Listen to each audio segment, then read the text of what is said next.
এক দাদাজির কাছে ছিল একটা 6 প্যাকওয়ালা সাদা কোবরা, আর দাদির কাছে ছিল একটা পাতলা নীল কোবরা। দাদাজির সাদা কোবরা রোজ বক্সিং ম্যাচ জিতে ঢের টাকা এনে দিত। দাদাজি সেই টাকায় অনেক অনেক পিৎজা কিনে খেতেন আর হাসি খুশি থাকতেন।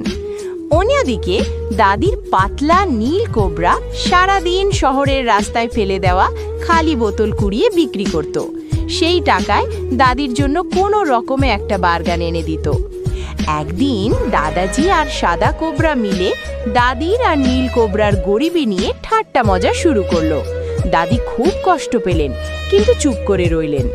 কয়েকদিন পর দাদি হঠাৎ করে ট্রাক্টরে করে ঢেরগুলো ইঁদুর নিয়ে এলেন। সেই ইঁদুরগুলো নীল কোবরাকে খাওয়ালেন।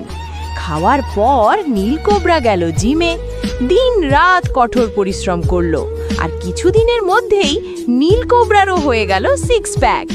তারপর একদিন ঘোষণা হলো, সাদা কোবরা বনাম নীল কোবরা বক্সিং ম্যাচ।